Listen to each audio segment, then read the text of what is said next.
Video देखने के बाद वीडियो के डिस्क्रिप्शन बॉक्स में वीडियो के घटक से संबंधित प्रश्न पूछे गए हैं। इन प्रश्नों को अपनी कॉपी में लिखकर हल करें। वीडियो के डिस्क्रिप्शन बॉक्स में एक गूगल फॉर्म की लिंक भी दी गई है।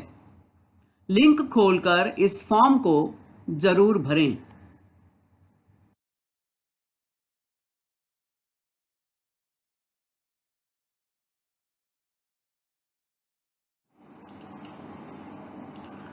अभी जिस लिंक के बारे में मैंने बात की वो लिंक यहाँ दी गई है, तो डिस्क्रिप्शन बॉक्स में यह लिंक आपको मिलेगी। इस लिंक को ओपन करें।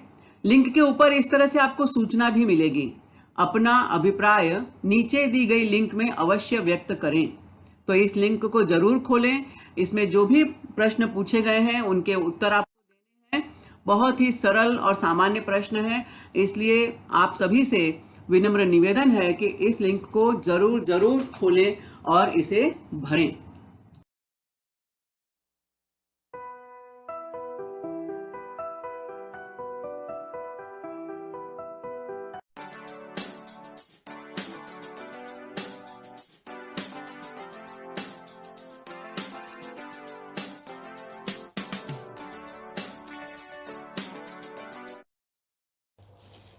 नमस्कार, प्रणाम, आदाब।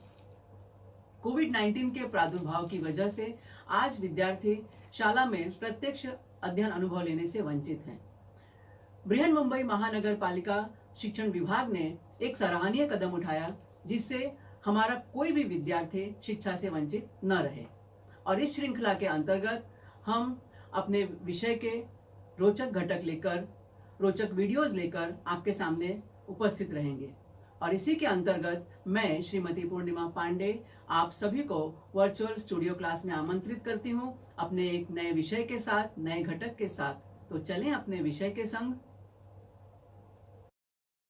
विषय इतिहास और राजनीति विज्ञान। घटक है पर्यटन और इतिहास।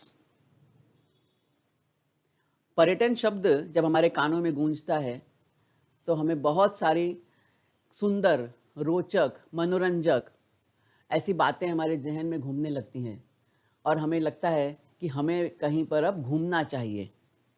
तो पर्यटन में क्या क्या है ये हम देखेंगे आने वाले स्लाइड्स पर।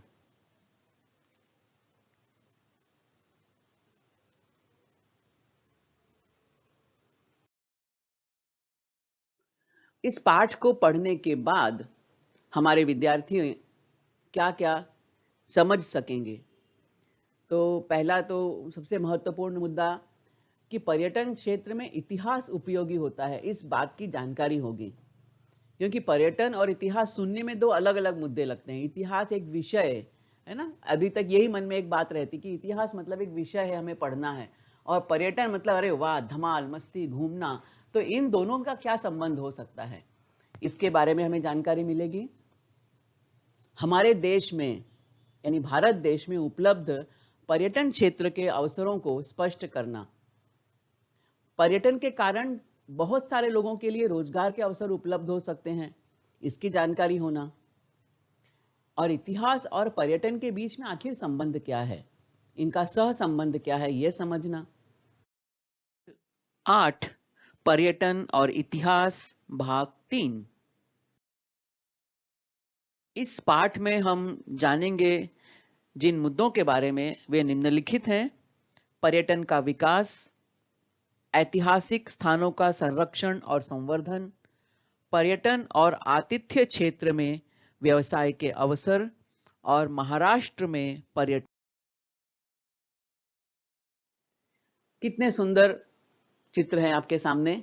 कहीं पर पहाड़ों की वादियां हैं, तो कहीं किसी नदी की लहरें हैं, जहां पर लोग अपने आध्यात्मिक, अपनी आस्था, अपने विश्वास के लिए आए हैं। और कुछ ऐसे क्षेत्र हैं जो मानव निर्मित भव्य भवन हैं और लोग इन्हें देखना चाहते हैं। ये सब चीजें कब हमारे सामने आती हैं? जब एक शब्द प्रकट होता है, पर्यटन। तो आखिर पर्यटन का इन सारे चित्रों से क्या संबंध है? देखा जाए तो हमारे देश में यानी भारत देश में पर्यटन की बहुत ही प्राचीन परंपरा रही है। यहाँ पर लोग प्राचीन काल से ही तीर्थाटन किया करते थे। तीर्थाटन मतलब देश के कोने-कोने में स्थित जो हमारे तीर्थ स्थल हैं, हमारी आस्था के स्थल हैं, हमारी धार्मिक श्रद्धा के प्रतीक हैं, ऐसे स्थानों का पर्यटन लोग करते थे और कुंभ मेला जैसे आयोजन आज भी उसी जोर-शोर से किए जाते हैं। तो ऐसे जगहों पर हमारे जनमानस जाया करता था और ये तीर्थाटन कहलाता था। तीर्थाटन जो है वह एक प्रकार का पर्यटन ही है। हम एक दूसरे की सांस्कृतिक परंपराओं को समझने के लिए, सांस्कृतिक विविधताओं को जानने के लिए भी एक स्थान से दूसरे स्थान हम जाते रहे हैं और यह हमारा सांस्कृतिक पर्यटन होता है। कई बार हम मनोरंजन के लिए, विशुद्ध मनोरंजन के लिए हम घूमते हैं। हमारे गांव के आसपास मेला लगता था पहले, इन मेलों में हम पूरे गांव के गांव उमड़ घुमड़ कर लोग जाते थे यहाँ पर। तो यह जो था ये सब सभी कुछ पर्यटन का ही एक छोटा सा स्वरूप है। तो कहा जाए तो पर्यटन की परंपरा हमारे देश में हमेशा से रही है, चाहे वो स्थानीय पर्यटन रहा हो, चाहे वो अंतर्देशीय पर्यटन रहा हो या अंतर्राष्ट्रीय पर्यटन रहा हो, या पढ़ाई करने के लिए, पढ़ाई करना जिसे हम कहते हैं अध्ययन करने के लिए दूर दूर तक जाते थे विद्वान। तो यह सब जो था ये पर्यटन का ही एक प्रकार है। आइए देखते हैं पहले मुद्दे के बारे में। पहला मुद्दा है पर्यटन का विकास। पर्यटन का विकास किस तरह से होना चाहिए? तो सर्वप्रथम जरूरी है कि लोगों में पर्यटन के प्रति एक उत्साह विकसित किया जाए, एक उनका दृष्टिकोण में उनके बदलाव लाया जाए। इन शॉर्ट हम कहें तो देशी और विदेशी पर्यटकों में उद्बोधन और जन जागरण उत्पन्न करना। उद्बोधन करना मतलब उनके मन में पर्यटन के प्रति एक नए दृष्टिकोण का विकास करना। यानी पर्यटन केवल घूमने के लिए या मनोरंजन के लिए नहीं बल्कि शैक्षणिक भी हो सकता है, ऐतिहासिक, भौगोलिक, वैज्ञानिक, हर तरह के पर्यटन की सुविधा आजकल मिलती है। तो सबसे पहले लोगों के मन में ये एक जागरूकता पैदा करनी है कि पर्यटन करना चाहिए। पर्यटन जीवन का सबसे बड़ा गुरु है और जब इस तरह का दृष्टिकोण विकसित होता है तो हम देखते हैं कि कितने सारे लोग यात्रा पर निकल पड़े हैं अपने सामान को पैक कर कर। कोई किसी ने कंधे पर अपने बैग लटकाए हुए हैं, तो किसी ने ट्रॉली वाले बैग लिए हैं, तो किसी ने हाथ में कुछ सामान लिया हुआ है। तो चले हम भी पर्यटन पर, लेकिन पर्यटन पर जाने से पहले या पर्यटन पर निकलने से पहले ये देखना है कि पर्यटन के लिए महत्वपूर्ण मुद्दे कौन कौन से हैं, किन मुद्दों को फॉलो करने से पर्यटन का विकास अच्छी तरह से हो सकता है। यात्रा में मिलने वाली सुख सुविधाएं पर्यटकों की एक बड़ी महत्वपूर्ण आवश्यकता होती है। सुख सुविधाओं का मतलब यहाँ पे ऐशो आराम से नहीं है, बल्कि उनकी प्राथमिक आवश्यकताओं से संबंधित जो बातें हैं। जैसे हम जब यात्रा के लिए निकलते हैं तो सबसे महत्वपूर्ण है परिवहन, यानी आवागमन के साधन, और वो साधन चलेंगे किस पे? तो अच्छी सड़कें। तो ये और इसके साथ साथ वो यात्रा सुरक्षित भी हो, दुर्घटना से बचाव हो, बीमारी से बचाव हो, यानी हर तरह की सुरक्षा भी जो है वो पर्यटक की एक आवश्यकता होती है। दूसरा मुद्दा आता है यात्रा में स्वच्छता गृहों की सुविधा। मनुष्य के कुछ प्राथमिक जो जरूरतें होती हैं, जैसे हम भोजन करना, सांस लेना, ये तो प्राकृतिक है। उसके बाद भोजन करना, भूख लगती है तो हम भोजन करते हैं। इसके अलावा मल मूत्र का त्याग करना, यानी टॉयलेट जाना, वॉशरूम का यूज करना, है ना। तो ये सबसे बहुत महत्वपूर्ण होता है। अब हम जब यात्रा पे निकले हैं, बस में है, तो बस में तो बाथरूम होता नहीं है।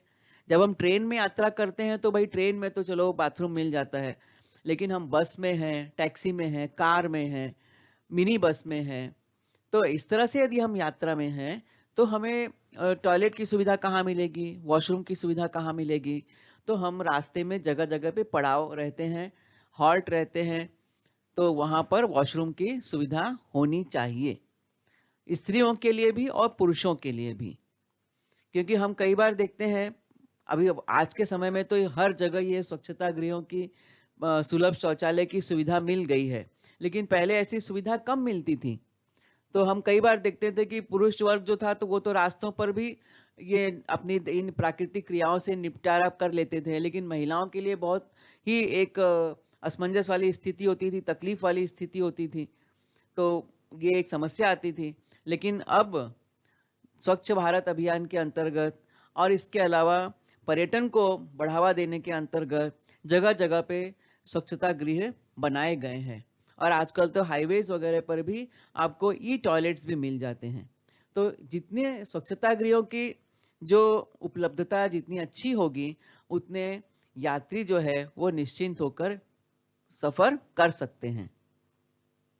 इसके बाद तीसरा मुद्दा आता है उत्तम श्रेणी के निवास स्थान, यानी हम कहाँ रहेंगे। 24 घंटा तो हम बस में या ट्रेन में या गाड़ी में सफर नहीं करते रहेंगे। एक समय आएगा कि हमें कहीं रुकना है, और हम जहां घूमने गए हैं वहां भी तो हमें कहीं ना कहीं होटल में रुकना है। तो रुकने की जो सुविधा है, अच्छे रूम मिले।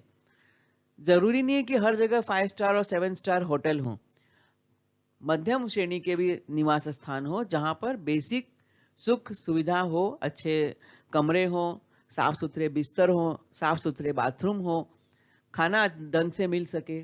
तो उत्तम श्रेणी के निवास स्थान अच्छी तरह से मिले तो पर्यटकों की संख्या में बढ़ोतरी होती है, लोगों को बढ़ावा मिलता है कि हाँ अभी चलो हम घूमने जाएंगे तो हमें कम से कम ये सब तकलीफें नहीं उठानी है। और एक दूसरी आवश्यकता है दिव्यांग पर्यटकों की आवश्यकता।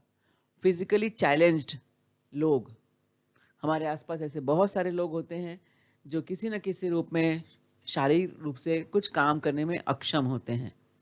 तो ऐसे लोगों की आवश्यकताओं की पूर्ति करने वाली भी सुविधाएं मिलनी चाहिए।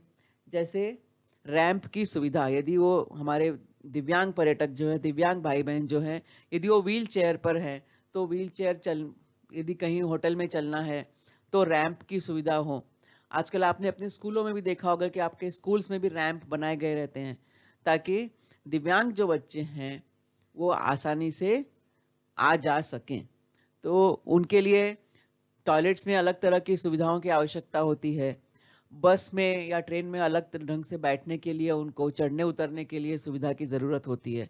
तो यदि हम दिव्यांग पर्यटकों की आवश्यकता पर भी ध्यान दें और उसके हिसाब से भी अपने इंफ्रास्ट्रक्चर को बनाएं, यानी अपने होटल, अपने अपने बसेस, ट्रेन, अपने टॉयलेट्स, पब्लिक टॉयलेट्स उस हिसाब से बनाएं, तो दिव्यांग पर्यटकों की संख्या भी बढ़ सकती है। इसके अलावा हम पर्यटकों को और ऐसी कौन कौन सी सुविधाएं उपलब्ध करा सकते हैं जिनसे पर्यटक आकर्षित हों और पर्यटन को बढ़ावा मिले। तो और एक महत्वपूर्ण मुद्दा है भाषा की जानकारी। हम जनरली ऐसा होता है कि हम अपनी स्थानीय भाषा या अपनी मातृभाषा के अलावा हिंदी और इंग्लिश की जानकारी रखते हैं। ये तो एक कॉमन एक सिनारियो चल रहा है आजकल।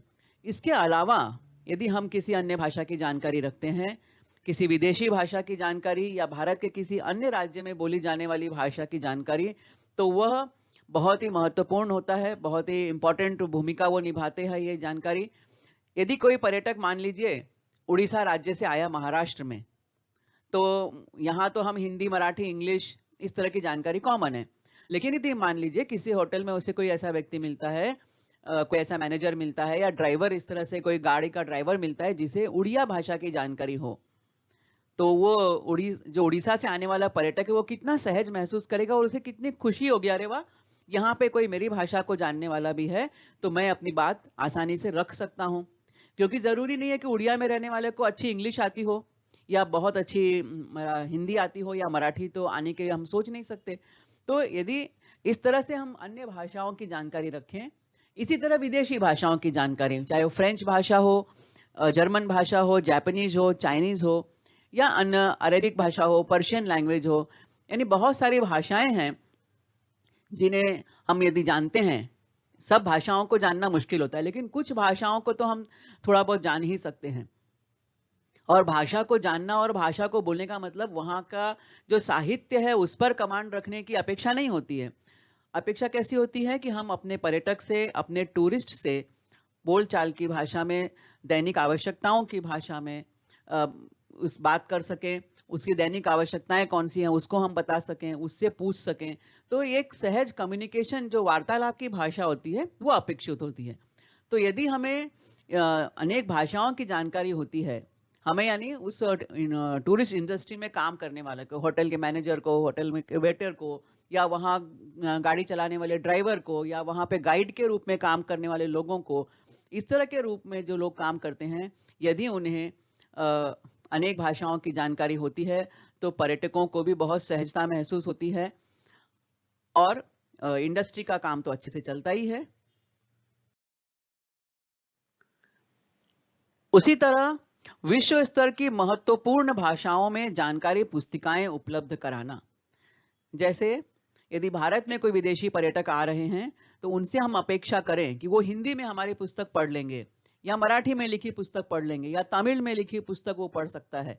तो ये हमारी कमी होगी। हम कैसे अपेक्षा कर सकते हैं कि भाई जर्मनी में रहने वाला व्यक्ति वो तमिल पढ़ सकता है, वो हिंदी पढ़ सकता है। तो ऐसे समय पर जब हमारे विदेशी पर्यटक आते हैं या अन्य राज्यों से पर्यटक आते हैं, तो एक किसी अनेक भाषाओं में यदि उस स्थान की जानकारी पुस्तिका उपलब्ध हो सकती है तो यह बहुत ही महत्वपूर्ण एक फैक्टर होता है पर्यटन को बढ़ाने की दिशा में। तो वो इंग्लिश हो, फ्रेंच हो, जर्मन हो, मराठी हो, कश्मीरी हो, पंजाबी हो, मतलब अनेक भाषाओं में, वो भारतीय भाषाएं भी और भारत के बाहर बोली जाने वाली भाषाएं भी। तो भारतीय भाषाओं में यदि पुस्तक उपलब्ध है तो भारत के अनेक राज्यों से आने वाले लोगों के लिए सहजता होती है। और यदि इंग्लिश, जर्मन, फ्रेंच इस तरह की भाषाओं में पुस्तक उपलब्ध हो तो विदेशी पर्यटकों के लिए सुविधा हो जाती है। तो विश्व स्तर की जो महत्वपूर्ण भाषाएं हैं, इनमें यदि हम पुस्तिकाएं उपलब्ध करा सकें तो पर्यटन की दिशा में यह एक कारगर कदम हो सकता है।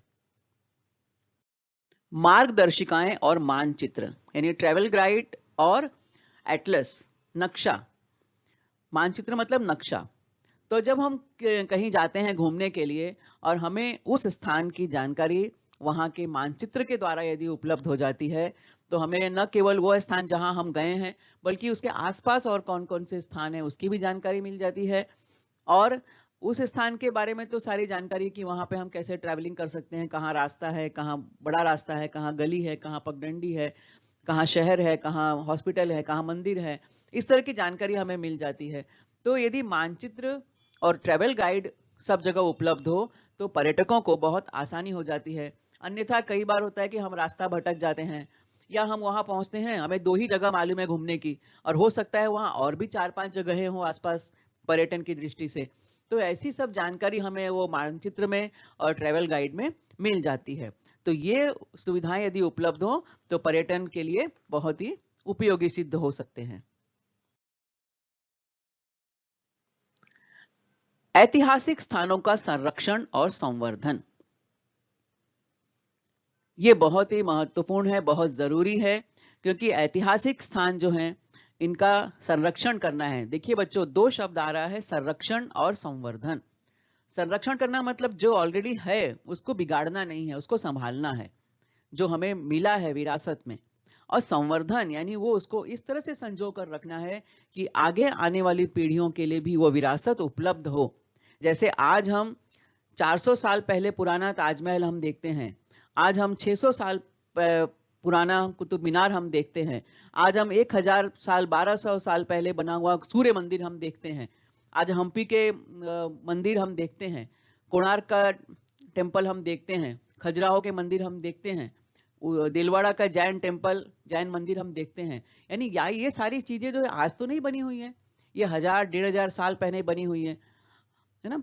हम सारनाथ में जाते हैं, वहां पे हम अशोक के द्वारा बनाए हुए स्तूप हम देखते हैं, हम सांची का स्तूप देखते हैं। तो अशोक कब हुआ था? तो हम आज से लगभग 2200-2300 साल पुरानी चीज को देख रहे हैं।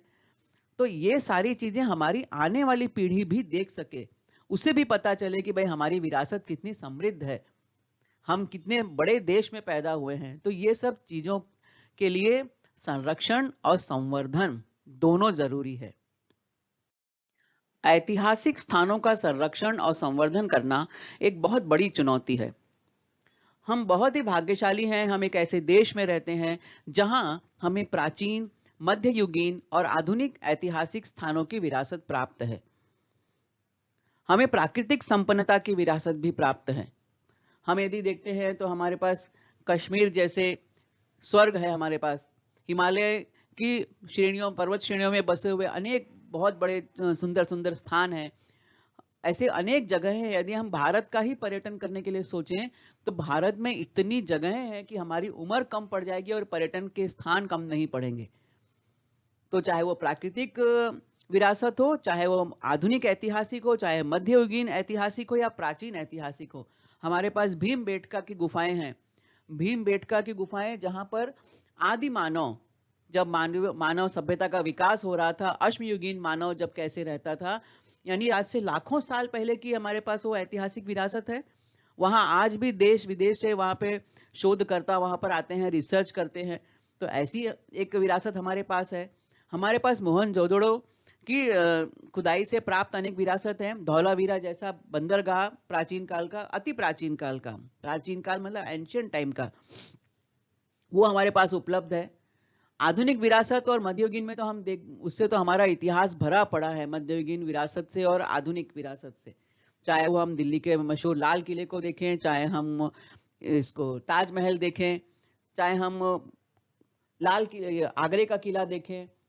न केवल दिल्ली में बल्कि भारत के अनेक राज्यों में ऐसी अनगिनत विरासतें मौजूद हैं और इनको संभालना हमारे देश के लिए एक बहुत बड़ी चुनौती है। लेकिन यदि इन्हें हमने संभाल लिया तो हमारे लिए पर्यटन एक बहुत बड़े उद्योग के रूप में हमें वो अब हमारी अर्थव्यवस्था को मजबूत कर सकता है। जैसा कि हमने बात की अभी कि हमें कई ऐतिहासिक स्थानों की विरासत प्राप्त है और उसके साथ साथ प्राकृतिक संपन्नता की विरासत भी मिली है। अब इस विरासत के दो प्रकार होते हैं। एक प्रकार है प्रकृति निर्मित यानी प्राकृतिक विरासत और दूसरी है मानव निर्मित यानी सांस्कृतिक विरासत। अब हम देखते हैं जंतर मंतर वेधशाला, घारापुरी मुंबई के पास एलिफेंटा की गुफाएं, मुंबई का छत्रपति शिवाजी महाराज रेल स्थानक, भारत के आगरा शहर में स्थित ताजमहल, ऐसी अनेक जो हमारे पास ये विरासत है, ये हमारी ऐतिहासिक मानव निर्मित विरासतें हैं। इनका निर्माण किसी न किसी कारीगर ने, किसी न किसी वास्तुकार ने किया है। इसी हम देखें तो कास पठार, महाराष्ट्र का कास पठार पश्चिम घाट में स्थित है और यह विश्व की प्राकृतिक विरासत स्थलों में से एक है। यहाँ पर कुछ विशेष मौसम में ऐसे विशिष्ट फूल खिलते हैं, ऐसे अनेक प्रकार की जड़ी बूटियां यहाँ पैदा होती हैं जिनका अध्ययन करने के लिए देश विदेश से लोग आते रहते हैं। अब अजंता की गुफाएं यानी अजंता एलोरा की गुफाएं महाराष्ट्र की, यह मानव निर्मित गुफाएं हैं, तो यह भी एक बहुत बड़ी विरासत है हमारे पास। तो इस तरह से प्राकृतिक विरासत यानी और मानव निर्मित विरासत दोनों हमारे पास प्रचुर मात्रा में उपलब्ध हैं। यहाँ पर हम देख रहे हैं कुछ चित्रों को और जिस पर कुछ न कुछ लिखा हुआ है। यहाँ दीवार पे कुछ लिखा हुआ है, यहाँ किसी गुफा की कोई दीवार है उस पर लिखा हुआ है, यहाँ पेड़ पर बड़ी सुंदर आकृति बनाई गई है और यहाँ पर कोई हमारा स्थान है और उस स्थान पर चौक से या कोयले से कुछ लिखा हुआ दिखाई दे रहा है। ये सब क्या है? ये हमारे कुछ प्राकृतिक धरोहरें हैं, कुछ हमारी ऐतिहासिक विरासतें हैं। और आपने भी कई बार ऐसी चीज़ों पर ध्यान दिया होगा कि हम कहीं घूमने जाते हैं तो हमें इस तरह की चीज़ें वहाँ दिखाई पड़ती हैं। लोग समझते हैं कि यहाँ पर हमने अपना नाम लिख दिया तो जितने पर्यटक आएंगे देखने के लिए वो सब हमारे नाम को भी याद रखेंगे, लेकिन यह सब एक निरी मूर्खता का काम है। अब इस पेड़ को, इस तने को खुरच खुरच कर ये लिख दिया तो इससे इसका नाम नहीं याद रहेगा, बल्कि जब जब इसको देखेंगे इस व्यक्ति पे हमें क्रोध आएगा कि इसने कितने सुंदर पेड़ को बिगाड़ के रख दिया। यह हमारी ऐतिहासिक विरासतों का स्थान है, यहां पर आपने इसको गंदा कर दिया, तो ये कौन सी बुद्धिमानी का काम है? तो इन ऐतिहासिक विरासत के स्थानों का विद्रूपीकरण करना यानी उन्हें गंदा करना, उन्हें विद्रूप बनाना उन स्थानों की दीवारों पर लिखना अथवा पेड़ों पर उकेर कर लिखना, पुरानी वास्तु को भड़कीले रंगों में रंगना, परिसर स्थानों पर सुविधाओं का अभाव होना, इससे स्वच्छता नहीं होती है, अस्वच्छता बढ़ती है, गंदगी बढ़ती है।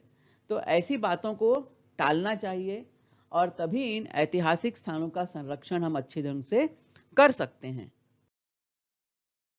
ऐतिहासिक स्थानों का संवर्धन, अब ये किसी हम देख रहे हैं कोई प्राचीन किसी इमारत का खंडहर हमें दिखाई दे रहा है, तो यहाँ हम देख रहे हैं विश्व प्रसिद्ध अजंता की गुफाओं में प्राकृतिक रंगों से बने हुए चित्र।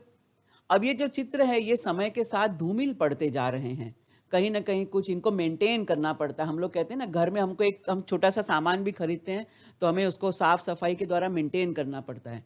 तो ऐसे ही इन चित्रों को हमें मेंटेन करना है, संजोना है, और सरकार इसके लिए प्रयास भी करती रहती है। इसके लिए अलग अलग संस्थाएं, अलग अलग टीम का गठन हुआ है, और उस टीम में एक्सपर्ट लोग होते हैं जो अनेक केमिकल्स के द्वारा ऐसे चित्रों का संरक्षण करते हैं, संवर्धन करते हैं, ताकि इनकी लाइफ टाइम और बढ़ जाए। अब यहाँ पर भी हम देख रहे हैं कुछ प्राचीन चित्र हैं, और ये जो चित्र हैं धूमिल पड़ गए हैं, फीके पड़ गए हैं।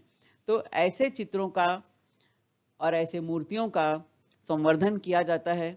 अब यहाँ पर इस चित्र में हम देख रहे हैं कि ये देखो पूरी गुफा बनी हुई है अच्छे से, कहीं गुफा है या कोई महल है, जो भी स्थान है।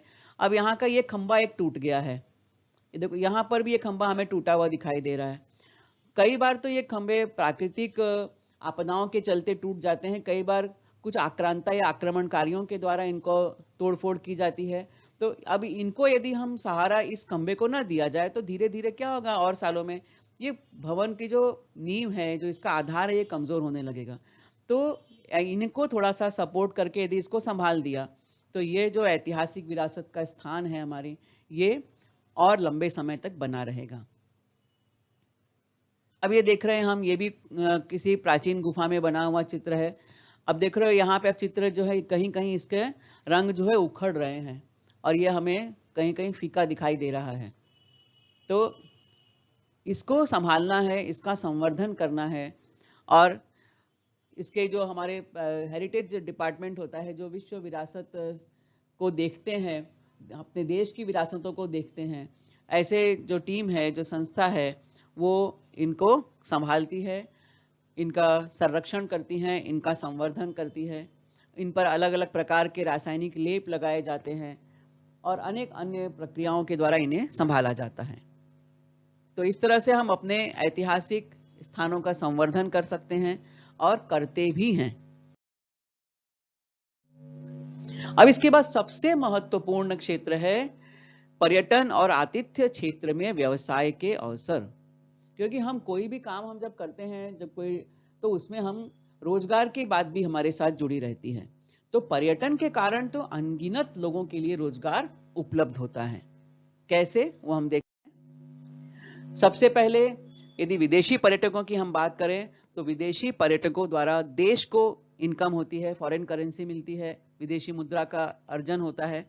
और किस प्रकार होता है, तो पहले वो जो टूरिस्ट हमारे यहाँ आ रहा है, विदेशी पर्यटक आ रहा है, वो यहाँ पर यात्रा व्यय उसका खर्चा, उसका होटल में रहना खाना, दुभाषीय की सहायता लेना, क्योंकि जो फॉरेन पर्यटक है, जो जर्मनी से आया है, जो स्पेन से आया है, जो पुर्तगाल से आया है, इटली से आया है, या अन्य किसी देश से आया है, उसको निश्चित है भारत की भाषा नहीं आती, तो यहाँ पर उसको घूमने के लिए उसे दुभाषीय की सहायता लेनी पड़ती है।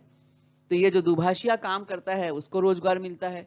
समाचार पत्रों द्वारा, संदर्भ साहित्य द्वारा, स्थानीय खाद्य पदार्थ वो खरीदते हैं, हस्तकला की वस्तुएं, हैंडीक्राफ्ट की वस्तुएं, और इसके अलावा अन्य वस्तुओं की खरीद फरोख्त।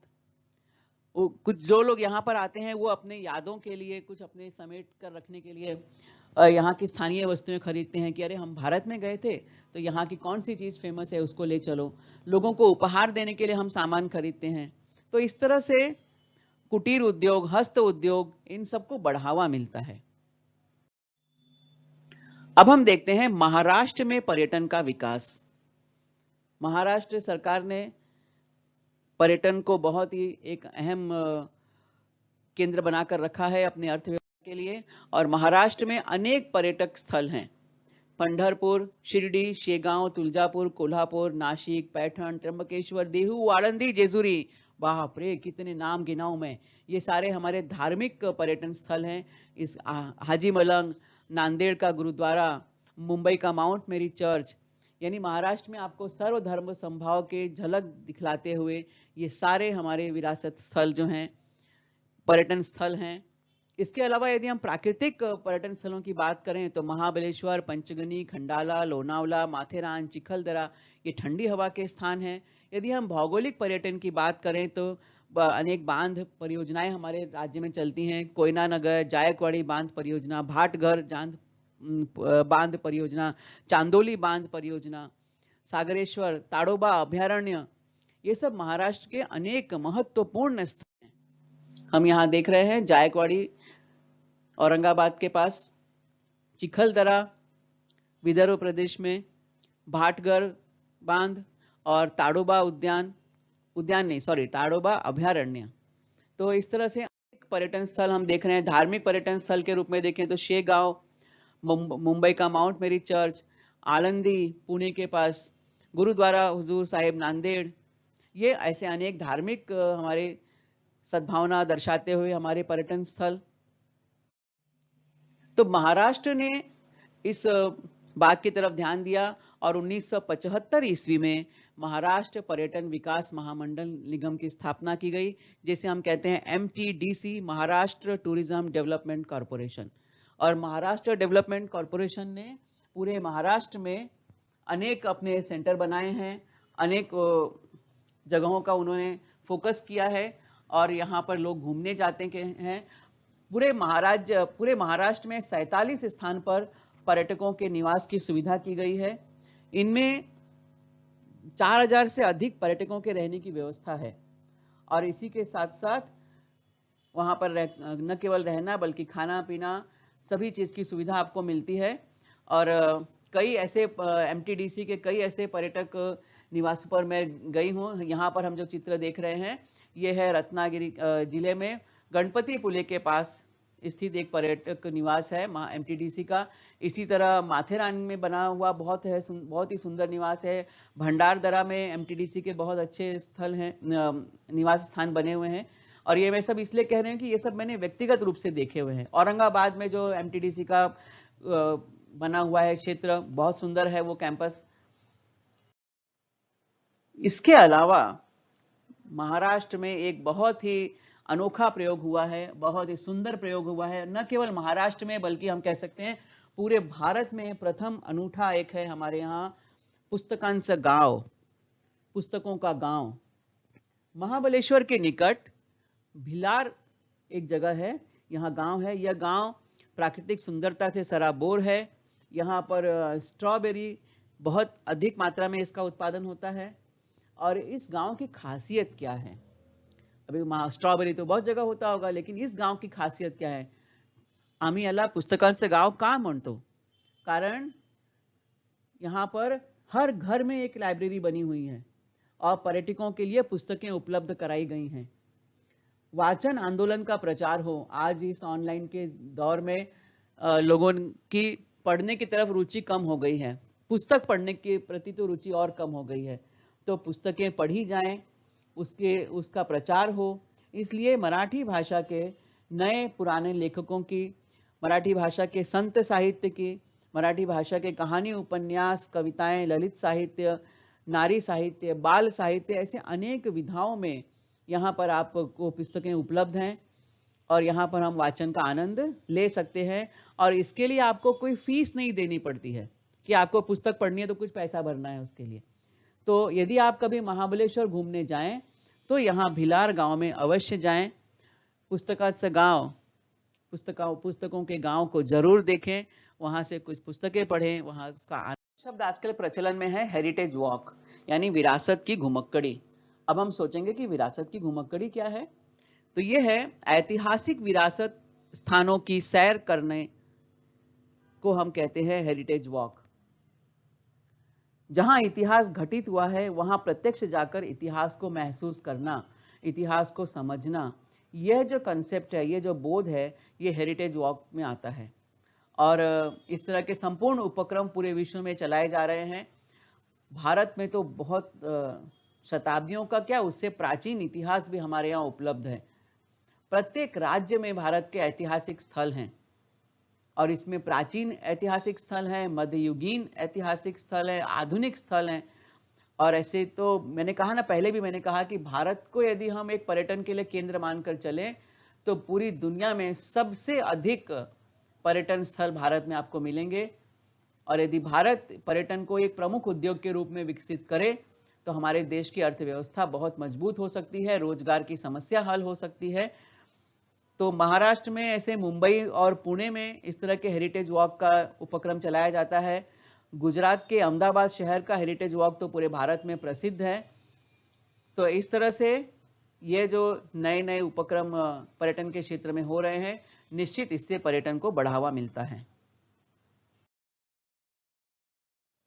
हम सब एक कसम लेते हैं, जिस तरह से हम शाला में जाते हैं तो प्रतिज्ञा लेते हैं, उसी तरह हम पर्यटन स्थानों के संरक्षण के लिए भी संकल्प लेते हैं, प्रतिज्ञा लेते हैं। क्या लेते हैं संकल्प?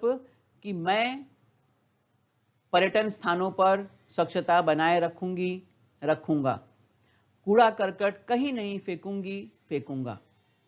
आप सब भी इसको मेरे बाद दोहराते चलिए। किसी भी ऐतिहासिक वास्तु के सौंदर्य को नष्ट नहीं करूंगा। यदि हम सब इस संकल्प पर कटिबद्ध हो जाएं, तो हमारा देश निरंतर पर्यटन में एक नया मुकाम बनाए रखने में सफल होगा। यह वीडियो देखा, सुना और समझा। मुझे पूरा विश्वास है कि यह वीडियो आपको पसंद आया है। इसे अधिकाधिक देखें, लाइक करें, सब्सक्राइब करें, अपने साथियों के साथ शेयर भी करें। आपके सुझाव और आपके कमेंट्स नीचे कमेंट्स बॉक्स में अपेक्षित हैं। कृपया हमें इनसे जरूर अवगत कराएं। तो मिलते हैं अगले वीडियो में किसी नए विषय के साथ, किसी नए घटक के साथ। तब तक धन्यवाद।